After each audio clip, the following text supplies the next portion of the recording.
flight of the orbiter Discovery, and the shuttle has cleared the tower. Let's go out and have fun. Roger that, Sally. Ta-da! La la la la. Well, hello, partner. How are you doing? Should we just get it out of the way in case people aren't friends with me on Facebook and wonder why I might just take off? Yeah, hold on. There's your mother. So hello to the mother. We're going to just do this. It's going to be a unique, well, maybe not unique. It might be very familiar to the show. A disclaimer by Mr. Miley himself. So I got food poisoning today. Got some deli chicken, some chicken. Yeah. And bit into the third one and didn't think anything of it. I thought I had myself some batter that was not fully cooked or whatever the case it may be, and went to take another bite, and it was completely raw in the middle. So hit me about 6:30, and life has not been good for the last hour and a half. But we'll get there. But if I should just get up and leave, just talk amongst yourselves and realize that I left because I had to, not because I wanted to. So anyway, with that, back to April. I think I could handle them for a little bit. I think I might. Depending on what time it happens, though, I might be gone the rest of the show. Oh, wow. Well, if it's divine, we'll get through it. So, hello, guys. I am so excited. I almost feel like it's romper room sometimes. Hello, Bobby and Paula and Julie, Peter and Phyllis and Mildred. I'm not seeing any of those people. Are you just making up names? Yes. Oh, Aaron and Thomas and Deb and Julia. Woo. Hey, Jasmine, you're there. Look at the shirt I'm wearing, Jasmine. I can't see her. There she is. My Jasmine. Over there somewhere. There it is. I love it. I want links to some of these t-shirts. I will buy them and wear them. My poor Pottergraph shirt was black. I feel like it's gray now because I've watched it so much. I need a whole wardrobe of Pottergraph stuff. I have that. I just I do think, what's his name, Shelton needs to come to your next event. Oh yeah, people don't know what you're talking about, but April stayed with me Saturday night because we did a case together. And in the spare bedroom is a cardboard cutout of Sheldon. Scared the shit out of me. Yeah, Sheldon Cooper has himself a Pottergraph shirt on. So very serious. That's what that's about. Right. Yeah. So I think you should take him. He scared the heck out of me. Just letting you know. You knew he was there. That was the thing. But and that's a great segue for tonight's topic. Hello, my Tina. Things, even though we're in this field, things that we have individually gone through that have, not that Shelton did that to me, but after coming out of a certain situation, times where you are up close and personal to something, and you wonder to yourself, why the hell did I decide to do this in the first place? Like, we know we want to help people. We've already gone into intention, but after you're there and shit becomes real, there are those moments where you think, what am I doing? Oh my God. OMG. Oh my great goodness. I don't think that's what that means. No, that was like, oh my GG. Of course, if I'm in that moment, it's a lot of FF, oh my FF. But so Shelton didn't do that to me, but it did throw me off in the night, in the darkness. There's this shadow. The reason for this topic is basically the fact that we worked together over the weekend. And at one point you looked at me and you said, how can you be so calm about this? Oh, there's something touching me. Oh, this is what's happening. I've always been that way. a lot of that stuff doesn't bother me because I try not to allow it to bother me because I'm so trained that we do residential cases 99% of the time. And the last thing I want to do is overreact or lose my cool in front of a family. And then they see that I'm afraid of what's happening. And then it certainly doesn't help them. So, inside on Saturday night, I was thinking, I can't believe this is happening. But on the outside, all you heard was, I got something touching me. It's like it's sitting in my lap. Just kind of relaying to all of you what is happening in the moment, so you guys understand. But I thought it was funny though when you said something afterwards. You're like, how do you not react to things like that? And it's just I've kind of trained myself not to. I don't know. We'll get to stories here later about others that have been around me and have lost their cool. And stories that have made me question what in the hell am I doing? So, so I think it's going to be a fun show. We've done a lot of serious shows here in the last few weeks, and those were needed. Mm-hmm. But I think tonight it's okay to smile and laugh. So hopefully people enjoy the show tonight. I agree. But some of those moments that made me question that were not so funny. I don't normally lose my stuff until someone's invaded my personal space. Yeah, the stuff happening that night was not funny at all. I'm not trying to give that impression, but no, I know. Sorry, go ahead. No, go ahead. I keep overstepping here. I'm talking so much. I just think I'm going to have to start doing the show with Bo and Ray alone. I just think it might have to come to that. Yeah, you got to meet Bo and Ray this weekend. Oh, I'm in love. She pushed her slobbery face up like it was great. They're great. They're both adorable. And it was just good to be in their space. I take a great deal of pride in the fact that any animal I've ever had, I trust them with everything.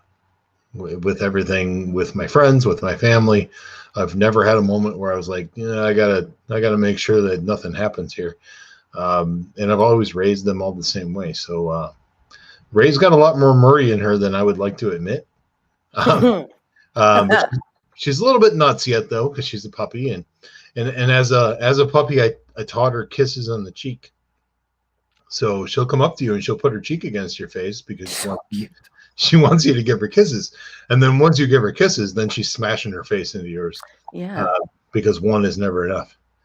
All my clothes were filled with hair. Yeah. And it's wonderful. People who love animals understand that. Yeah. If you come over to the house, you're not. That's just the way it is. It was fine. Deb is asking a question in the chat room. And they just had a very successful UFO contact event in Houghton Lake, Michigan over the weekend. Congratulations, Deb, RJ, and Mike Smith. You guys are wonderful, and I'm so proud and so happy that you guys had a great event. How would I react if it were an alien? I don't know. I really don't know. So I can't, I'm not going to sit here and tell you that I'd be completely calm. I got something 3 fingers deep in me. Probably not going to be too. Did I go too far? No pun intended. I swear. It's like working with my brothers.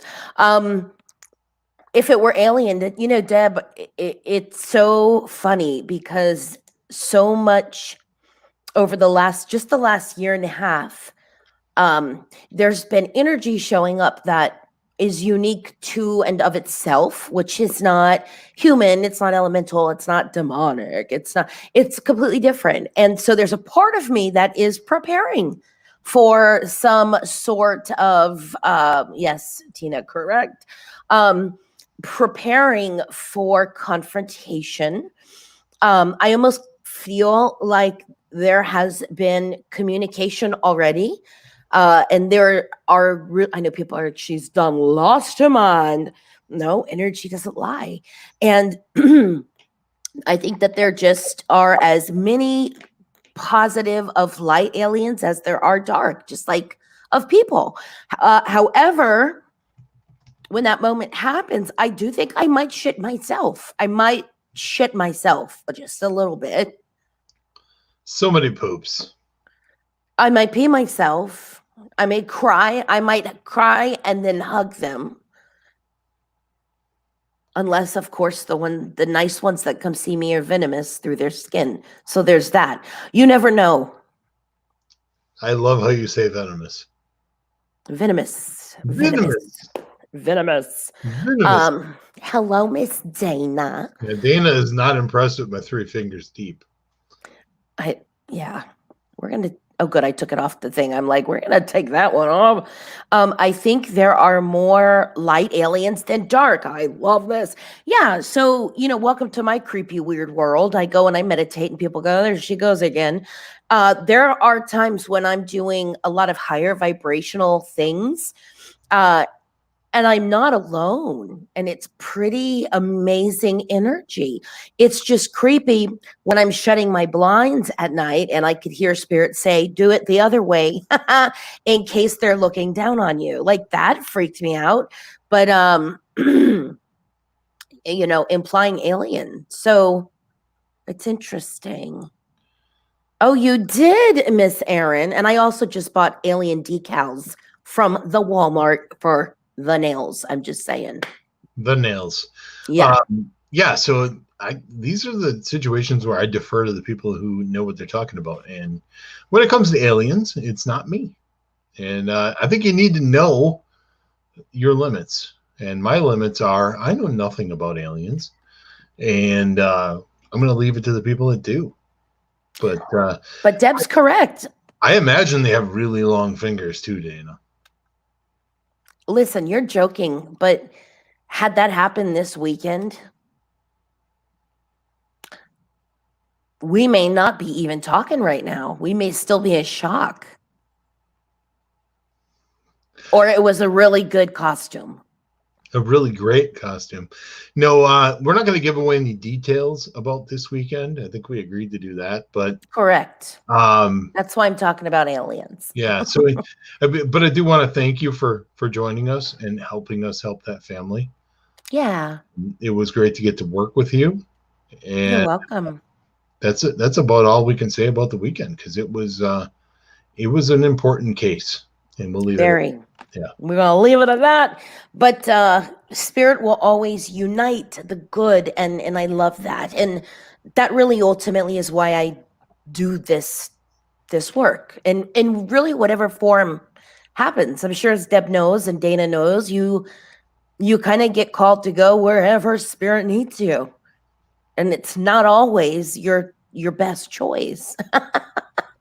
So, all right, Tim. So, one of those moments where you thought, why the hell am I doing this? Well, the first moment involves my first interaction with the spirit. And way before I ever intended or decided to investigate the paranormal, it was my first encounter, my first interaction with the spirit.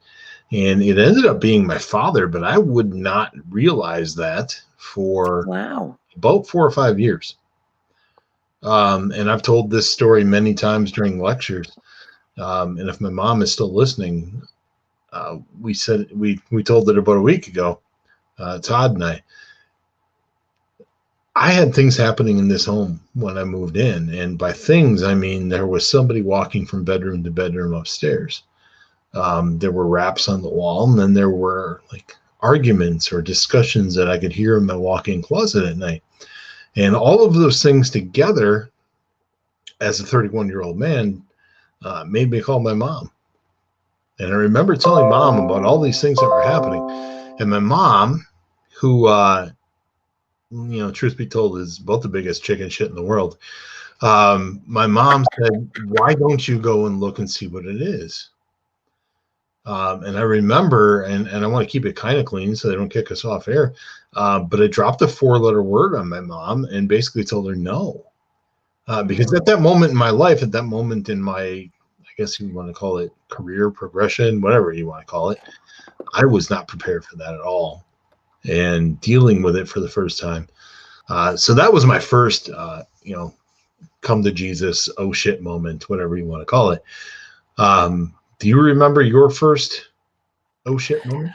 That's so funny because I was doing dishes earlier, and that was an oh shit moment. No, I was doing dishes earlier, and I was thinking, as with life itself, you always have firsts. And in the 12 years I've been doing this, there've been a lot of firsts. Firsts that you don't ever think are the way you thought they should have been. Does that make sense? Like in your mind, it's like, oh yeah, when I come up against this, I'm gonna blah, blah, blah, blah, blah. And then you come up against it, and it's a completely different experience. Energy doesn't lie. And when your physical body responds in that fight or flight energy, your adrenaline is going. And so you are physically picking up on some sort of threat, whatever threat that might be, whether it's psychological or emotional or physical. And I think that's very powerful and important, because this is what happens in certain active cases. So where people think a lot of this is a hobby, it's all great until you have these oh shit moments. And if it's just a hobby, you may not ever return to it again. So one of the very first, I think sometimes you build things up in your head, and I had a few kind of freaky moments. My very first surreal moment was on a toilet. No shock, right? At the 11th Street Firehouse in Fort Lauderdale, the famous haunted firehouse. And we were doing an event there. I was with Southeast Florida Ghost Research back in the day. And there were kids present, and there were not physical kids. There were two spirit little girls and a fireman that actually electrocuted. He stepped off the back of the truck at a time when your boots really didn't protect your feet from electrical current. So I'm on the toilet in the dark because we killed power, and everyone's gone, and my team is out in the bay with the old fire trucks, and here I am trying to breathe. And I felt the energy in the bathroom in the dark shift, and the stalls in the bathroom had the old antique handles, like the half moon shape, eye shaped, and it was starting to jiggle, ding, ding, ding. But if you look under the stall, there were no feet there. So I just literally thought, you go poking for a spirit lets you know it's present, and you're on its toilet. What do? You get the fuck off the toilet, excuse the expression, and you get out of there. And then once you're away from it, you realize it's okay. You just had an encounter. But that was a funny one. It wasn't a real serious one, but it was my first, really, and it did scare me. It did. And I was trying to keep it clean, and here you are. Fuckity fuck. Well, beep, beep, we should put a disclaimer. So please don't let your children listen if they're under the age of 25. And no, I mean, in those moments, most of us literally, we go right back to, oh my God. It's funny how many people start surrounding themselves in light naturally, even though they never even think about it. I find that interesting. Yes. Have you ever done that? Have I surrounded myself in light? I will admit something here on air that you're probably going to get angry at me for. In January, it'll be 14 years that I've been doing this. And while we do say a prayer before an investigation, and usually after, we did not do that Saturday. I realized that when we got home. A closing prayer? Yes. Oh, I closed down energy when we left. Okay. I have never cleansed in 14 years. Huh. So whatever I've experienced in theory, I probably have a lot of hangers on, but I have never been bothered by it. So at least I don't think I have. So no, I've never surrounded myself in white light. I've never asked for extra protection during an investigation. I've asked for protection before, and we did that Saturday. But yeah, I just have never done that. I was there. The prayer is pretty powerful to do prior. But I always caution people that, you can say the prayers you want and try to protect yourself all you want. It's still not 100% foolproof. So you need to be prepared for, what may happen. My mom is describing something that I was in the room for when I was younger. My grandpa's picture fell off the TV.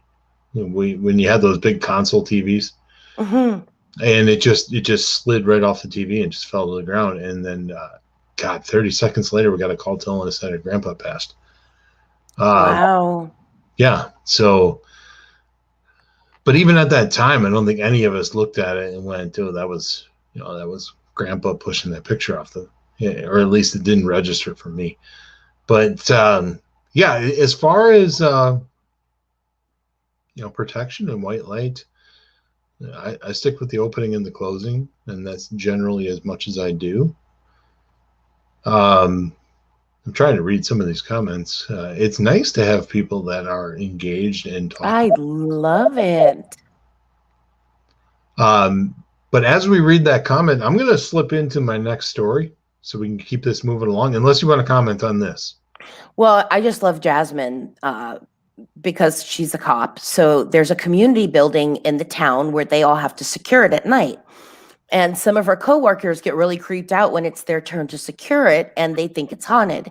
She's never experienced anything, and she finds it a little funny because some of them joke around because she's part of a paranormal team.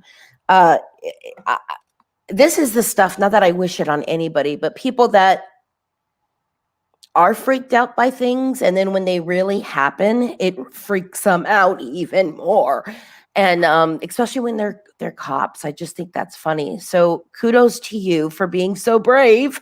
But that is kind of cool too. I wonder if you could ever investigate the building. All right, Tim, what's your next? Jasmine says part of a paranormal team. She's part of the paranormal team. Ooh. Yeah. I think that it's okay to have a little bit of a tad bit of arrogance and confidence about the people that you work with. One of the things that you mentioned after working with Todd and Tammy and I was how professional and how well we worked together. And that goes for everybody on the team. That wasn't just a Todd, Tammy, and Tim thing. So I appreciated that compliment. And Jasmine lives, I think, about 4 hours away from us and still makes the drive to do investigations because she cares about the people that we're trying to help. So kudos to her. Okay, I'm going to get into the second one. There's a place that Wisconsin listeners and viewers will know very well. It's called the Kewaunee Inn, or you may know it as the Karsten Inn. And back in, I want to say 10 years ago. No, it was longer than that because Tony was a part of the team. So we're talking 2009, so 12 years ago. Some folks on the team convinced us to go up and investigate the Kewaunee Inn. Many, many stories, many, many legends along with this hotel. So when we got there, the person giving us a tour asked if we wanted to investigate the morgue across the street. Ooh. And, of course we did. But we were not blessed with a lot of equipment at the time. So we had 4 cameras. And our intention was to investigate the inn. So we made a very poor decision and used the 4 cameras inside the inn. And we covered the Morgan audio. And I can't remember which rotation it was where this happened, but I'll try to describe the scene as best as I can. was myself, Todd, and Tony. Tony Macario was one of the founders of this team, has since moved on. He's probably listening. Since moved on, started a family, was in a band, all this other stuff, and a lot going on. He and I have remained like brothers for, 12, 13 years. Love him to death. And actually, when we had our event in Ripon, he was the personal chauffeur for Dustin Perry, and Dustin absolutely loved it. Aw. So all those things together, and Tony in his own right was a hell of an investigator. He really was, and miss him every time we go out there because he was just really good. So we're in this morgue area, and I'm standing in a doorway, and the best way I can describe it is there's no door. It's all cement walls. We're in a basement, and the room to my left through this doorway is about 3 feet wide, maybe 10 feet long. And there's a hole in the base of the wall. Now, the room that we're all standing in looks to be like present day, like the hot water heater, like furnace room. And the floor is slanted and with a drain in it. So we're all standing there, and quite frankly, nothing is happening at the time. And Todd starts to fidget around with his flashlight. And he's got the flashlight on, and the flashlight illuminates that small hole in the base of the wall. And I happen to be looking to my left, and as the hallway, as I'll best describe it, is lit up, there's a woman in a white dress hanging from the ceiling. Mm. And I see this woman for 3 or 4 seconds, and then she's gone. And it wasn't like she hung herself. It was like she had been placed there. Almost as if she was on some sort of meat hook. That's the best way I can describe it. And I'll be honest, that one still messes with me to this day, just because when I describe it, I can see it. When I close my eyes, I can still see her. And I remember at the time, I just said no. Like my mind would not register what I had just seen.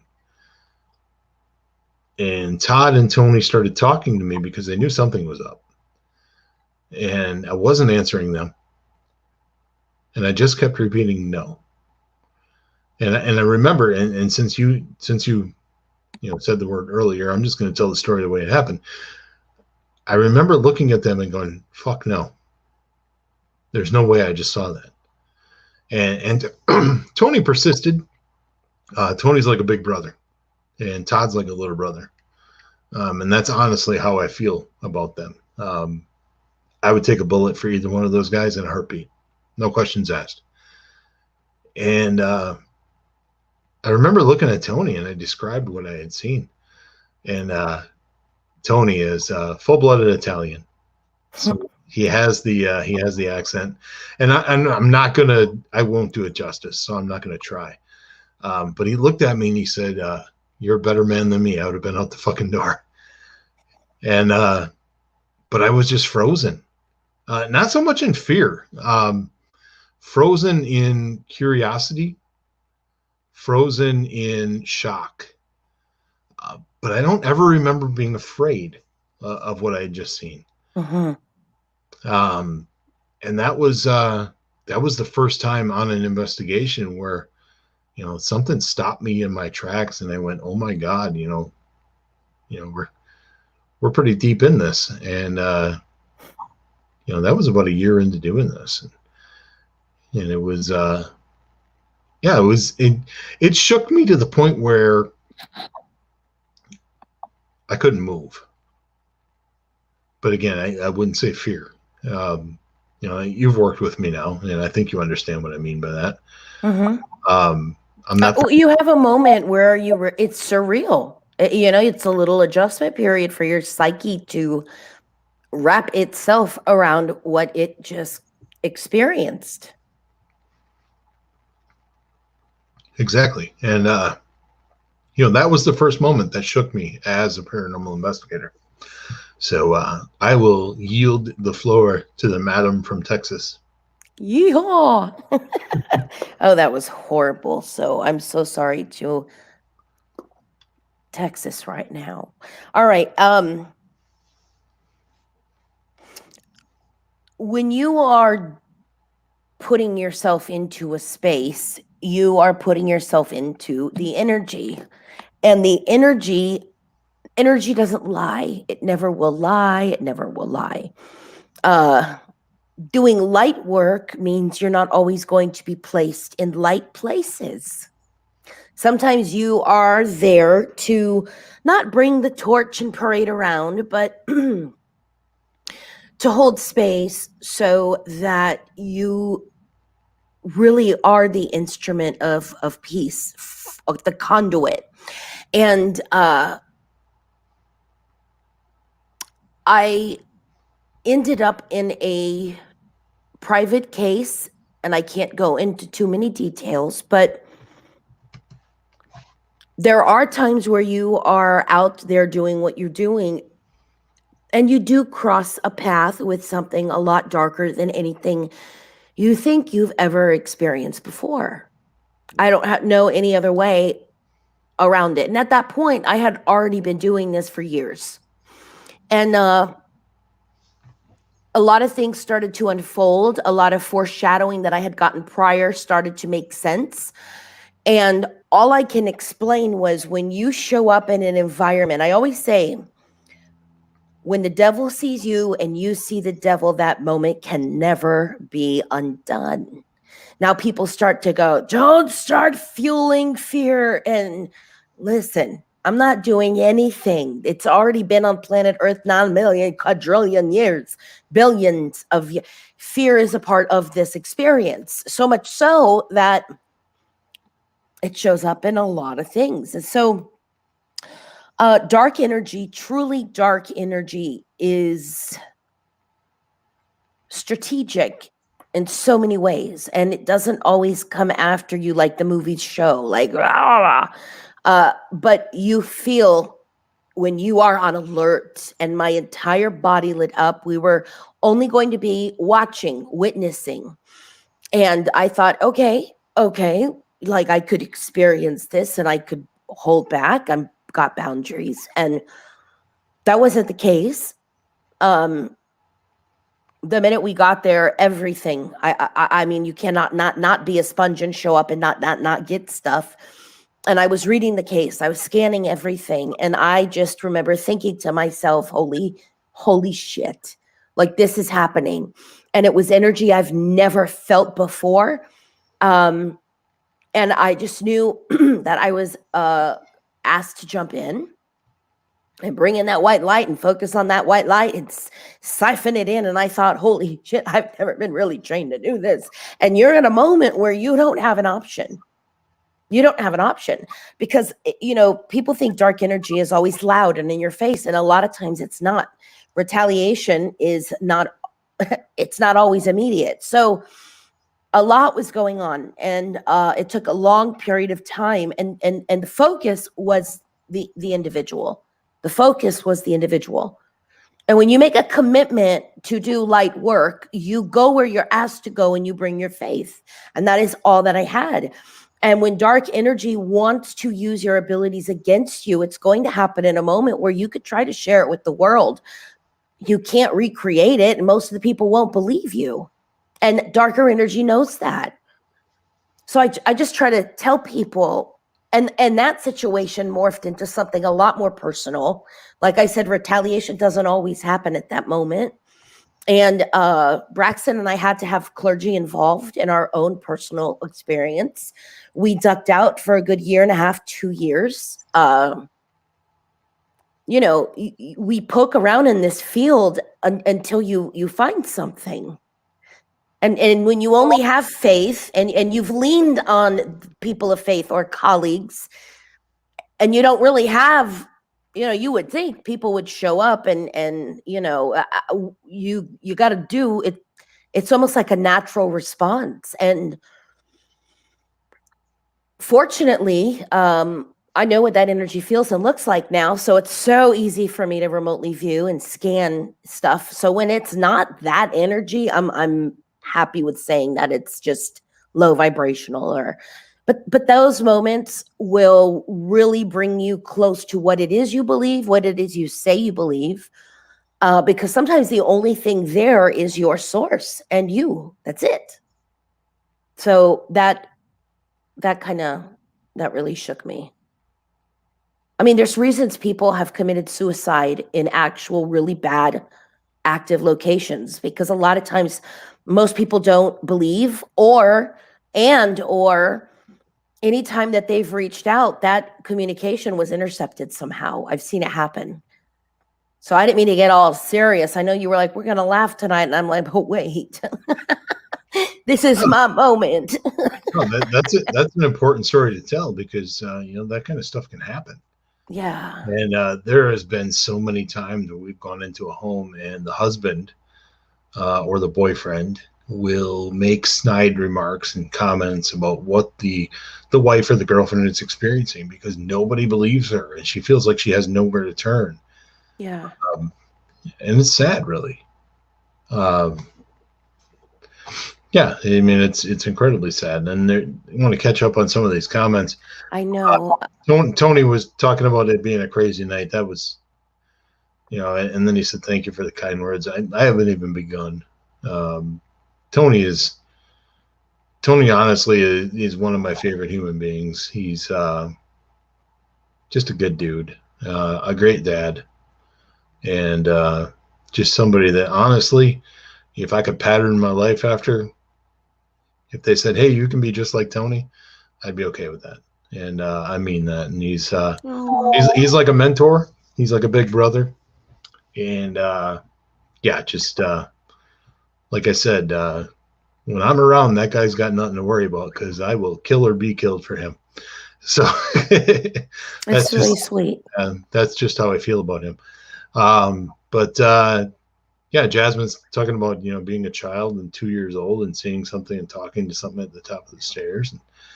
And I didn't know that until now. Isn't it interesting? Yeah. But most people who are tapped in, tuned in, turned on, people are like, I think I have the gift. People don't realize you've been using it your entire life, even when you were little and itty bitty. Many of us have had our own paranormal experiences way before we realized we were having them. A lot of little people moments.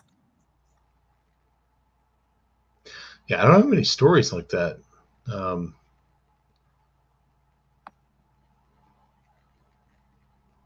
I'm just trying to go back and looking at It doesn't make for good show when you're just reading in silent, but I'm trying to catch up on things. I know. Here's going back. Okay, I've had so many random sightings, things in this house, but only while my neighborhood was being built. Then it all died down. Yeah, I've seen a lot of times energy pick up when ground is broken, when a lot of building breaks ground, rocks are moved, earth is moved. People I wish had visited after they passed. I wish my best friend had. He visited so many after his death, but never me. All right, haunted places, some wax stuff. Yes. That's all right. Whack. Whacked. Wicked whacked, like they say in Boston. Yeah.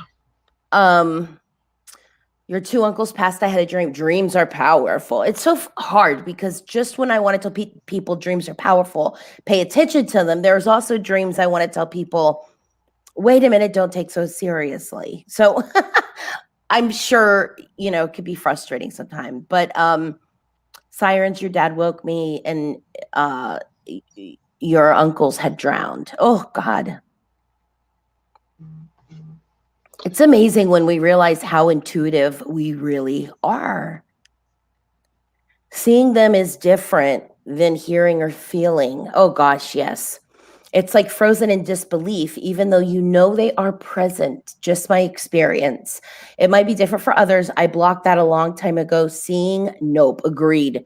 Well, I like to, like I told you guys this weekend, I'd rather stay here and experience here.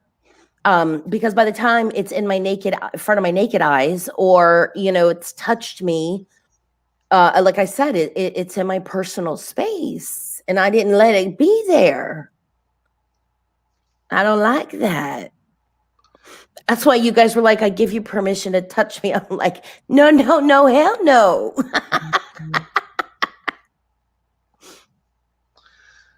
Have I ever told the helicopter story on this show? No, but I thought I was going to be told that story this weekend. So evidently it's time. I think we'll end the show with it because we need Okay. to end the show with something that people can laugh at. Okay, good.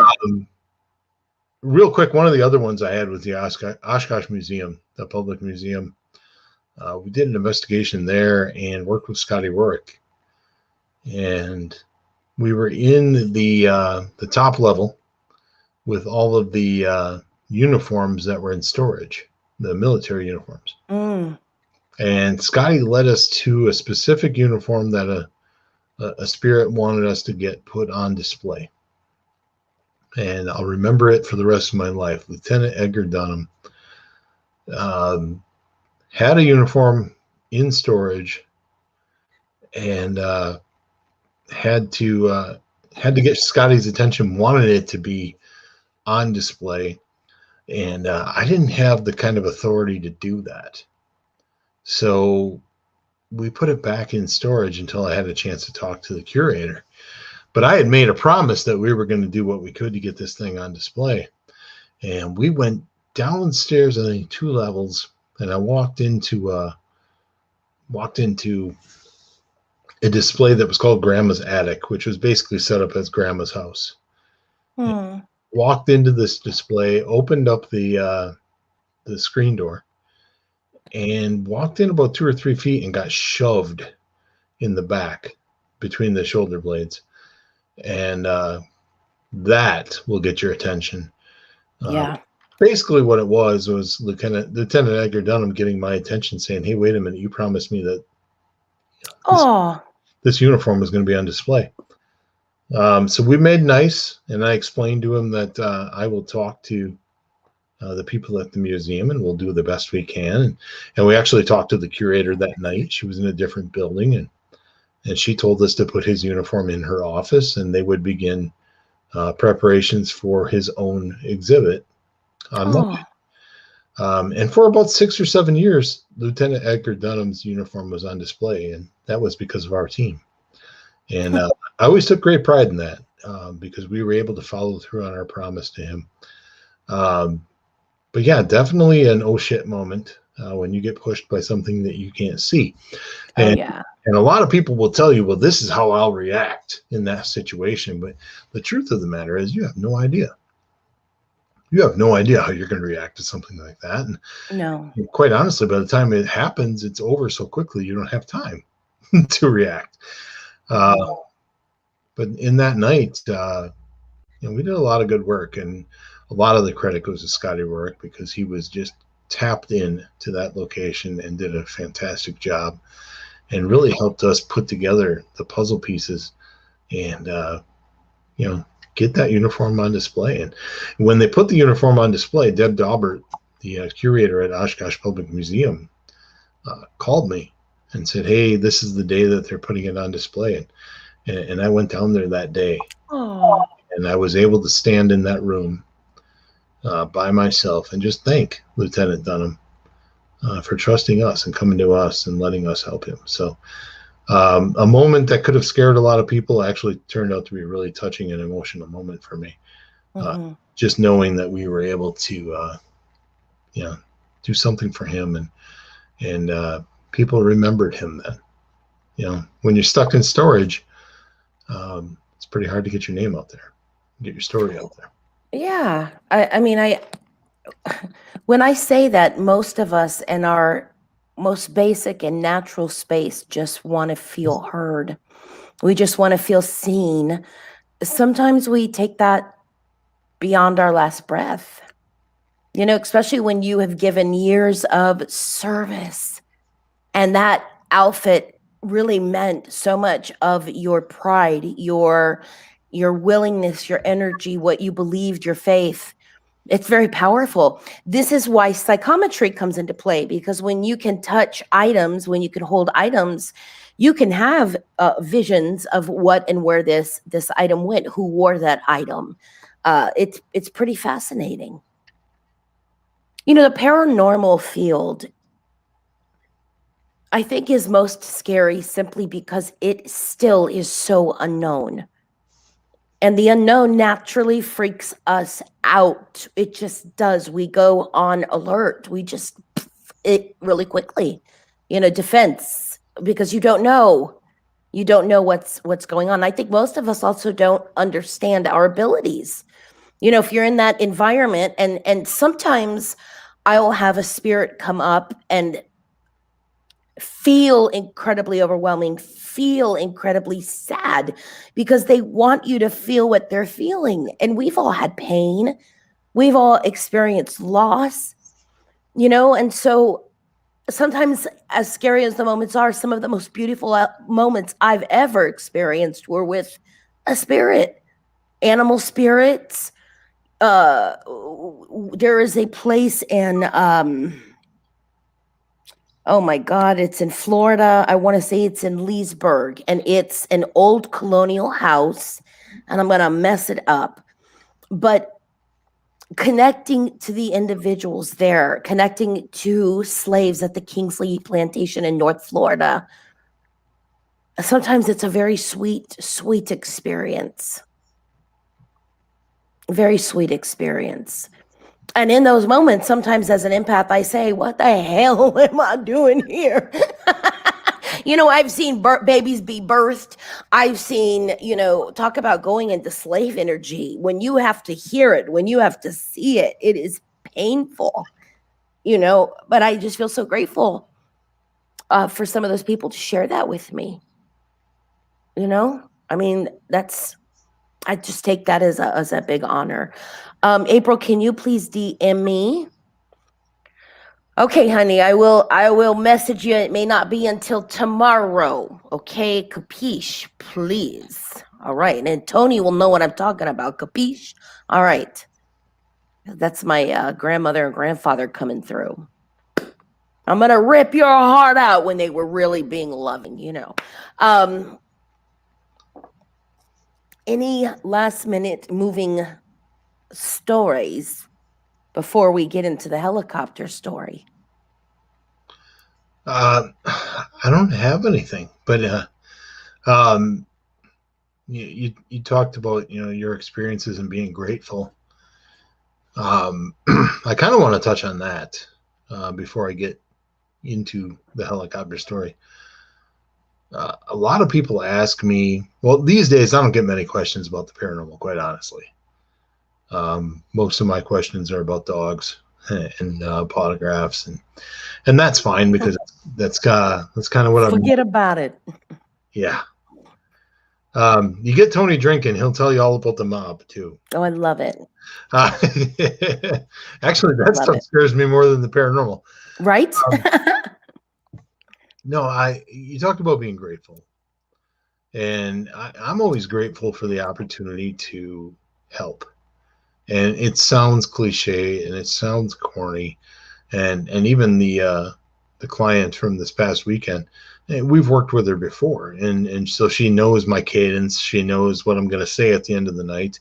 Mm-hmm. It's going to take us, you know, most of the week to get through everything, and you know, quite honestly, it took me a day or two to get over being there. So yeah, living there is probably hard, not the healthiest in the world, but just being grateful for the opportunity. And I used to say this a lot when I did lectures on obligation to a client, because I used to get up and tell people all about residential investigations before all of this other stuff happened in my life, and I'm able to help animals, and for that I'm grateful. But I used to tell people, you know, make sure you thank your client for allowing you the opportunity to help them. Thank your client for giving you or having trust in you, and allowing you to come into their home and become a part of the family for those few hours. For that, I'm grateful. I mean, I can point to, 275 to 300 residential cases, which isn't too bad for a guy who's just known for being a dog guy. Yeah, right. But I can point to those cases, I can point to those experiences, and even the nights that didn't go according to plan, the nights where we ran into things that were not paranormal, the nights where I questioned whether or not I wanted to continue doing this, because you don't always work with fantastic clients. I mean, that's one of the things we really don't talk about. Mm-hmm. But I'm thankful for every one of those experiences. I'm grateful for that opportunity. I'm grateful for the position I've been put in. And mostly I'm grateful for the paranormal field for giving me the platform to do what I do with dogs. You know, Right. it gave me a built-in audience. You know, it wasn't my plan, but it was somebody's plan. And I didn't get here by accident. So a lot of hard work and a lot of people along the way that have helped. And I always give credit to Fox City's paranormal team, because they make Todd and I look really good. They really do. And you got a taste of that this weekend.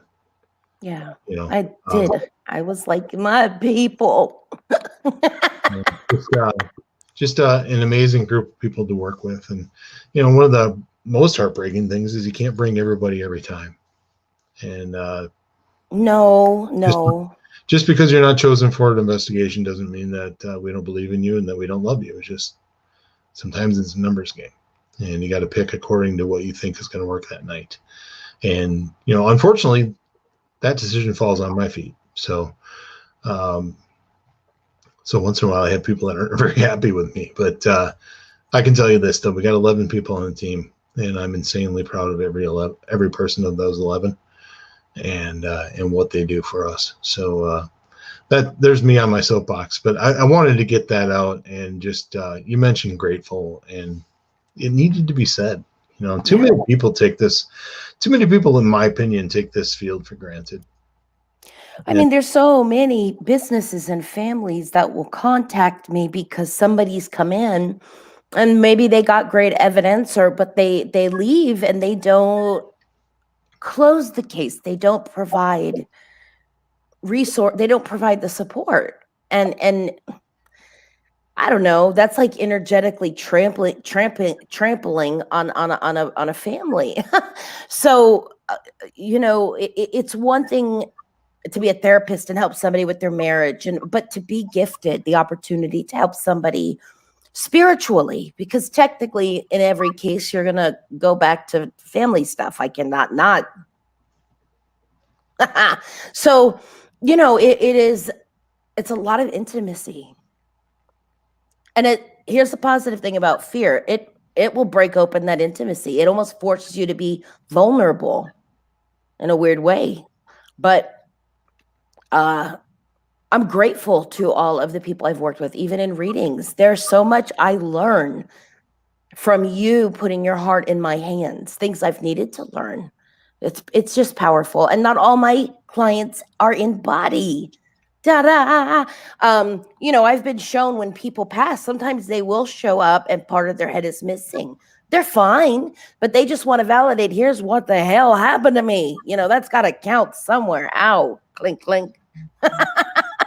You know, they really do have a good personality about it. But Charlotte, that is a phenomenal message. You know, our loved ones show up all the time. It's just not always physical. They don't always physically show up, or when they want us to, or we want them to. I do. I tend to collect people. Like my clients become family. You know, you share a moment that's going to bond you when you do it correctly. Because it's supposed to. It really, to me, is supposed to. There are times where, just like with any situation, you could lead a horse to water. You can't make them drink. And that's with any situation, a teacher, a therapist, you know, that's hard. That's hard. And I would think something's very wrong with you if you didn't feel, you know, the difficulty in that. But some of the most amazing people I've met are in this field. It's pretty amazing. Erin's one of them. Oh, I need to connect you and her. I just need to do it. She's a great animal I know you're like April. I have a bucket of animal resources here. But she's my little earth angel. All right. So my friend with the helicopter story. We're going to end this one on a laugh. Good. So this was, I want to say 5 or 6 years ago at Little Traverse Bay Parafest, hosted by John and Jackie Cassidy in Petoskey, Michigan. A place that I love, an event that I absolutely love. And I was asked to help lead the investigation that night. And we were upstairs in a building that I cannot remember the name of for the life of me. But it was a large building, some sort of hotel in the beginning, and then became like a boarding school type thing for summer school. You get the idea. It was a big building. So we're up on the 3rd level. And the only way up to the 3rd level is this wooden staircase. And I think I've mentioned in the past that I'm not a huge fan of public investigations anyway. They kind of irritate me because you get a group of 10 people and 8 of them are psychics and 8 of them are mediums, and every 5 seconds they're feeling something, and there's never really a moment of quiet. And I'm big on quiet. I like to take in the room. And, experience things. This particular night, though, was John Cassidy and I leading this group. And I remember getting very angry. And I walked up to John and I said, John, I don't know why, but I hate everybody in this group. Like, just hate them. And John looked at me and he said, walk to the end of the hallway, clear your head, and come back when you're ready. Which was fantastic advice. Get away from the situation, clear your head, come back. I did that. And when I came back, I remember standing in the doorway and there was a lady in the room and she was saying there was a man that just got in the room. He's sitting at this desk. He's trying to do paperwork and he's so angry that we're here. And the first reaction I had was, oh, great, another medium. But for some reason, this intrigued me. And I said, okay, so where did this man come from? And she said, well, he came up the stairs.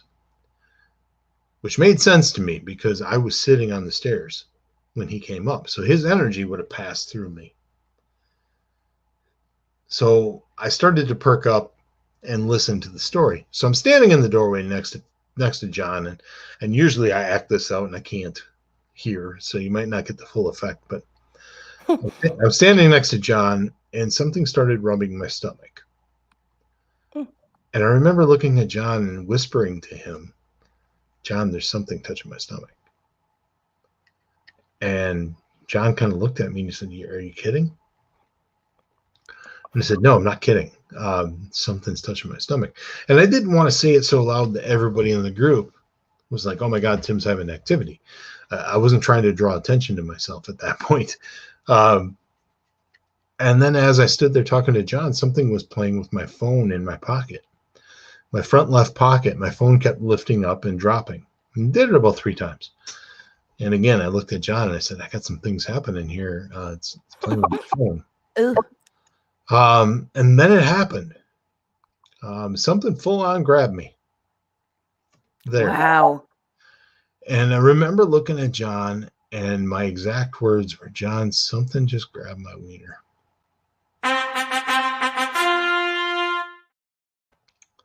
And John looked at me and he said, are you kidding me? And I said, no, I'm dead serious. Something is dead serious. Yeah. And by now it was starting to turn it. Oh, dear Jesus. Yeah, that's where the helicopter comes in. And as Todd likes to say, Todd likes to mention that it was the rear propeller, the much smaller one. That's Todd's fun part of the story. And John looked at me and he's like, you got to go tell Andrea and Tim. Andrea Perrin, Tim Woolworth. First time I had met Tim Woolworth. Oh, goodness gracious. Yeah, one of the fun parts of that event, Little Traverse Bay Parafest, is that they put you up in a cottage. And it was the first time I'd ever met Tim Woolworth, and I was sharing a room with him. So I walk up to Tim Woolworth, and I'm like, hey, can I talk to you? He was on the floor below us. He and Andrea were doing a ghost box session in the hallway. So Tim follows me away from the group, and I tell Tim the story. And Tim looks at me like any man would, has just been told that a ghost is touching a man's wiener by somebody he's never met before up until this weekend. And the only saving grace was that the ghost box in the hallway started yelling out for Tim. No.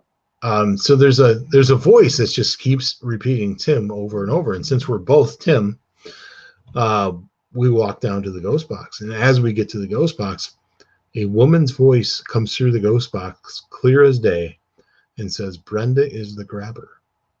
And then about 20 children, laughing their heads off, came through this ghost box.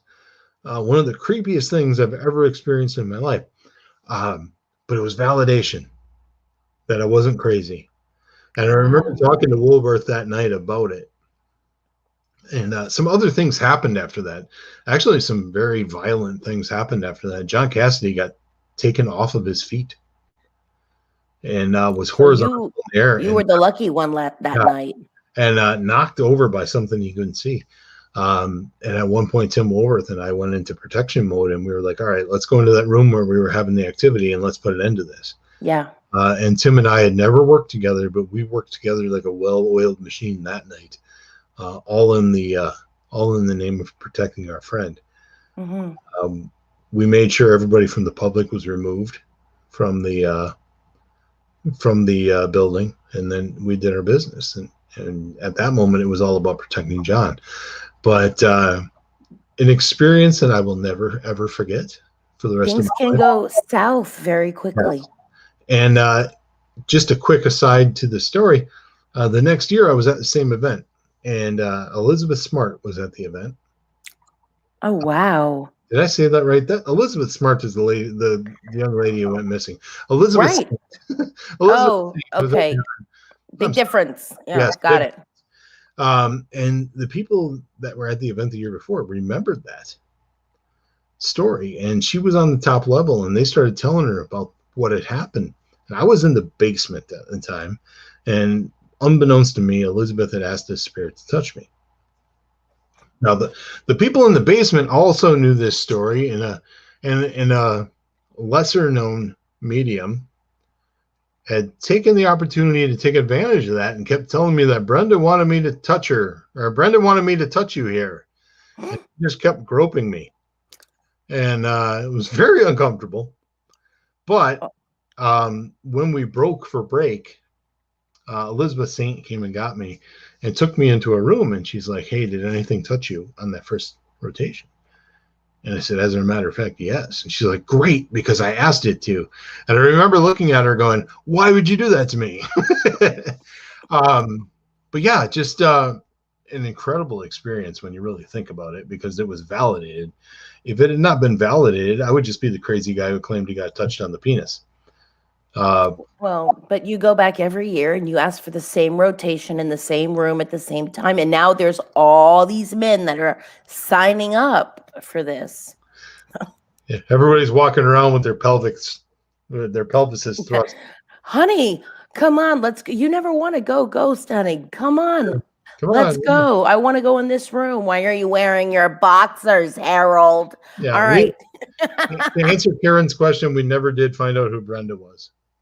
There was never really information on that. A few of them had mentioned that they thought she was a lady of the evening from back in the day. She was just doing what she was good at. Dana was not prepared for this podcast. I actually told this story in Ripon a week and a half ago, but Dana was busy with readings the rest of the day and did not hear it. So, yeah, and Thomas says go south. Yeah, definitely. But yeah, so I mean, stuff like that happens, and how could that not be an oh shit moment? But at the end of the day, it was funny, you know, and it's a fun story to tell, and it ends the show with a laugh. Well, a laugh and a chuckle for you. You know, I don't think I want my prophets touched or groped. Not by a spirit for sure. I'm looking for there it is. All right. So we're all going to go night tonight with visions of Tim's pecker being played with by Barbara. Was it Barbara? Brenda.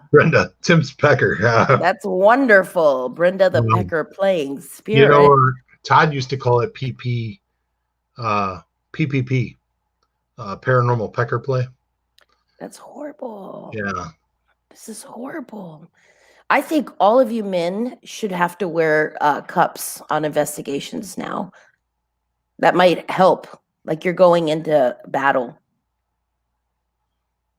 Yeah, it's I would love to tell you it's only happened the one time, but it has actually happened twice on an investigation where I've been touched there. So we have to start watching places Tim keeps returning to. All right, ladies, we got to watch this. All right, you all have a good night. Thank you for being a part of this show this evening.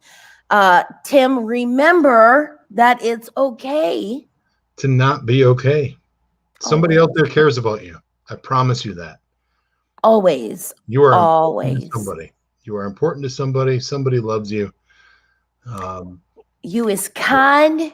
You is beautiful. You is important. Did you ever see that movie?